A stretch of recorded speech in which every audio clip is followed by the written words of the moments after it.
Olá, galerinha. Fala, galerinha. Galerinha, tava dando uma estudada aqui, uma pesquisada, né? Para mim ser bem sincero com vocês, eu tava pesquisando aqui pensando em vocês. Vem cá, algumas dicas aqui que pode ser de grande importância para vocês, ok? Com relação a essa reta final aí, se algum de vocês alguém ainda não sabe como se posicionar para estudar, a forma como está estudando, será que está certa para assimilação de conteúdos, o tempo, será que está sendo usado de verdade, está sabendo aproveitar o seu tempo de estudo. Falar em tempo, tem um vídeo meu, né, um podcast, eu falo sobre o meu pensamento com relação ao tempo, né? Aquelas pessoas que dizem que não tem tempo para alguma coisa. Confiro lá no meu canal no YouTube. Na hora dos estudos, a gente sabe que manter a concentração é muito difícil, né? Pode ser muito difícil. Como estudar e realmente aprender determinados conteúdos. A releitura, os grifos, né? Grifar, alternar as matérias. Tem diversas formas de se preparar para os vestibulares e o Enem. Não é verdade? Mas tem mecanismos que a gente usa, que os estudantes acabam usando, e não tem muita utilidade não, utilidade quase baixa, né? Olha, os grifos estão longe de ser, gente, a melhor forma de fixar o conteúdo, porque não exige esforço nenhum. Quando marcam textos, os estudantes eles não estão conectando ou criando conhecimento, isso é verdade.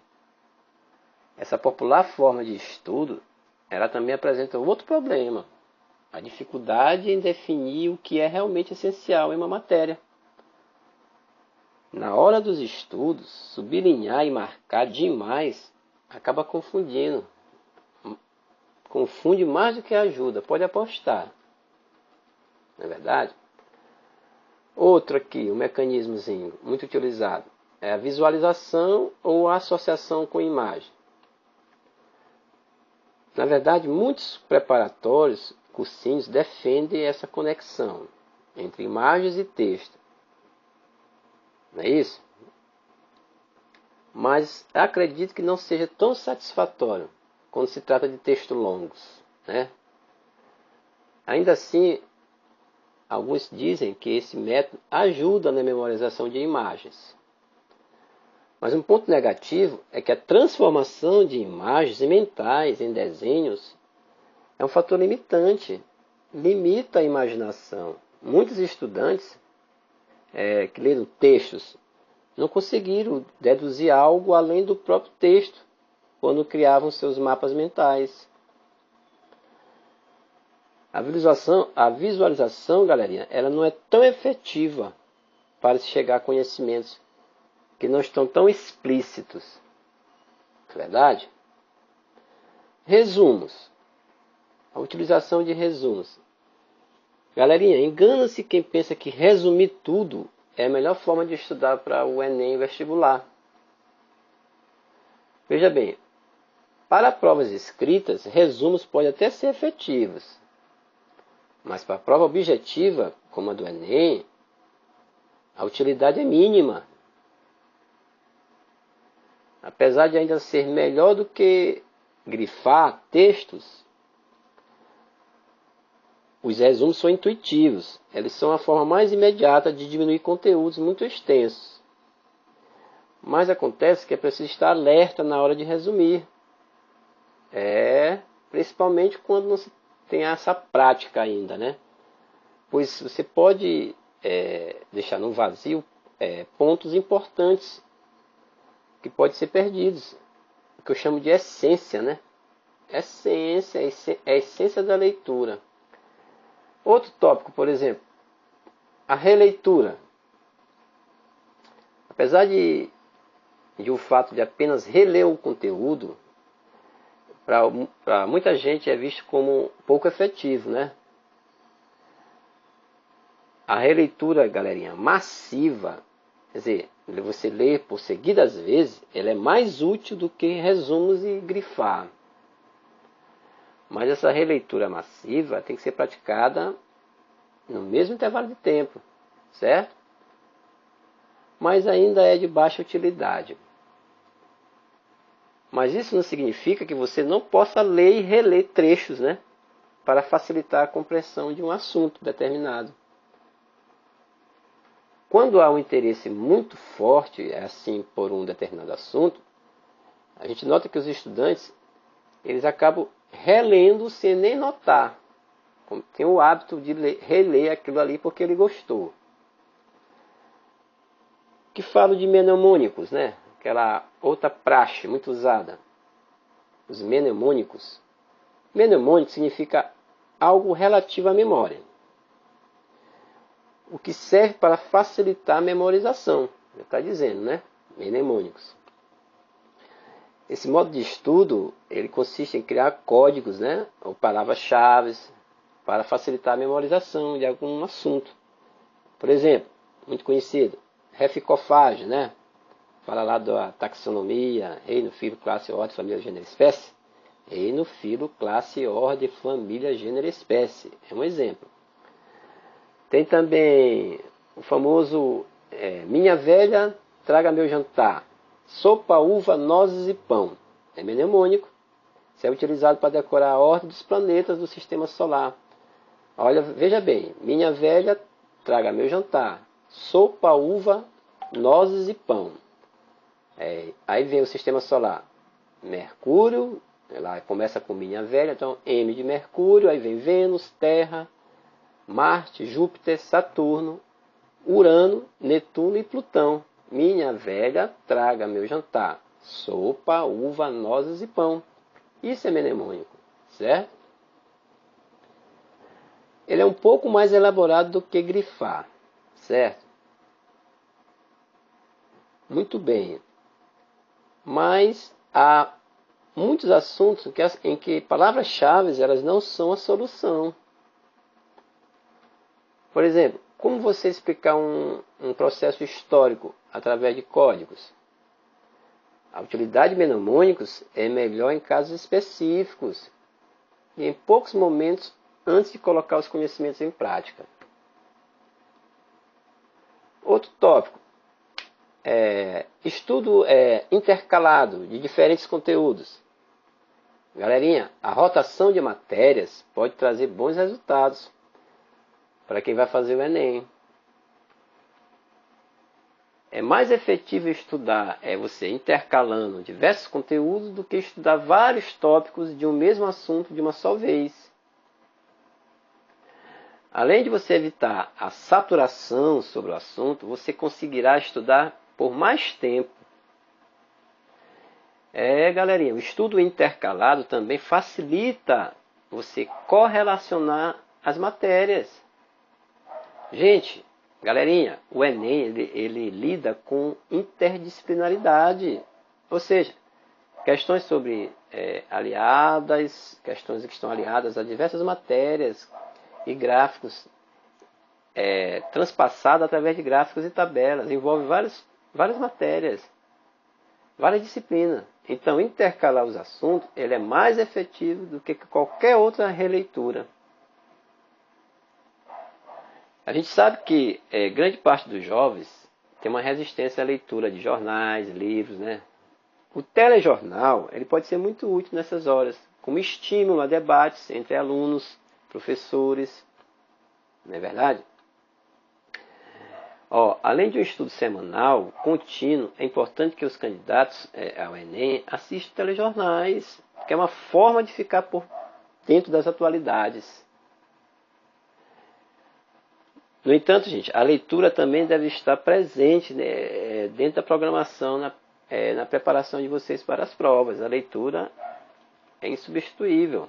Eu sempre digo em sala de aula, o aluno que estuda pelo livro didático, porque a gente sabe que ler é bem mais complexo, porque envolve o entendimento daquela leitura. Mas o aluno que estuda por livro didático, no meu entendimento, é um aluno mais competitivo. Ele faz um paralelo entre o livro didático e a internet, com as suas inúmeras ferramentas. Olha, um outro tópico é a autoexplicação. É uma forma popular e efetiva. A autoexplicação. Durante o estudo de um determinado conteúdo, é bom você dar uma de doido. Galerinha, tentar explicar a você mesmo, com suas próprias palavras. Explicar sem decorar, sem decoreba. Você vai acabar ajudando a fixar o assunto, em especial os mais abstratos possíveis. Deixar a autoexplicação para depois do assunto, depois do estudo que você está ali, não é recomendado. Porque é mais fácil você esquecer as informações que pode comprometer a sua explicação e, consequentemente, o seu entendimento. Então, não deixar a autoexplicação para depois, não. Dê logo uma de louco naquele momento que você está estudando. Olha, outro tópico é a elaboração de perguntas. É um método que consiste em desenvolver explicações para que determinados fatos do texto sejam verdadeiros. Tentar descobrir o porquê das coisas faz o cérebro se esforçar mais, né? No entanto, você deve saber minimamente sobre o tema que está estudando, para poder questioná-lo de forma inteligente. É bom descobrir, quando você estiver estudando, as causas dos acontecimentos. A elaboração de perguntas é muito útil na preparação, por exemplo, para redações e questões discursivas, né? Agora vamos ver aqui alguns tópicos que realmente têm uma utilidade bem melhor. Vamos chamar de utilidade alta. Olha, o teste prático é uma das melhores maneiras de aprender, você fazendo testes práticos. Exercícios são até 2 vezes mais eficazes do que as outras formas de estudo, principalmente para áreas exatas. Fica mais fácil aprender um conteúdo com questões de múltipla escolha, preenchimento de lacunas, verdadeiro ou falso, somatório, entre outros. Olha, veja bem, na preparação para o Enem é interessante fazer as provas anteriores. Aprender com baterias de exercícios também é muito útil. Tanto no final quanto durante a aprendizagem de conteúdos, é bom resolver questões práticas, com mais exercícios, dúvidas e soluções, né? As soluções elas vão aparecendo, certo? A gente tem que verificar que os exercícios práticos são fundamentais, certo? Mesmo em áreas humanas. O estudante ele precisa testar seus conhecimentos, galerinha, e saber como ele desenvolve o que ele está estudando. O autoconhecimento, o autoquestionamento também é efetivo. Além da escola, é interessante que o aluno estude sozinho em casa. Além de escola, além de cursinhos preparatórios. O estudante, geralmente, ele é solitário, gente. Formule questões, tente resolvê-las. Porque a gente sabe que tem diferença de estudante para aluno. Não é verdade? Outro tópico é a prática distribuída. O que é isso? Prática distribuída. Essa forma de estudo ela consiste em programar um cronograma de estudos ao longo do tempo. Em vez de intensificar toda a matéria na véspera da prova, é mais útil estudar uma matéria dividida em pequenos períodos ao longo do dia do que estudar por muitas horas seguidas. Além de descansar o corpo e a mente, você terá contato com o conteúdo em vários momentos do dia. O que vai te ajudar na memorização e no entendimento. Essa é considerada a melhor técnica de estudos. É a prática distribuída. Estudar aos poucos. Certo? Prática distribuída, galerinha. Então tá aí, né? Algumas dicas aí para vocês nessa reta final. Quem ainda não se organizou de como está se delineando, vamos dizer assim, para alcançar bons resultados. E a minha biologia, claro, né? A nossa biologia, quem vai fazer áreas médicas ou afins, acompanhe os amantes da biologia. Naveguem lá no Facebook, tem muita informação, gente. Estava olhando, tem muita informação. Coloque lá para pesquisar o que você quer e vai estudar de uma forma até cômoda, usar a ferramenta da internet, Facebook, amantes da biologia aí nas vésperas do Enem. É uma boa dica de estudo. Tá ok, galerinha? Então tá aí, um áudio para vocês, um podcast, dando algumas orientações aí para vocês se organizarem para o Enem, essa reta final aí, vestibulares. Abraços!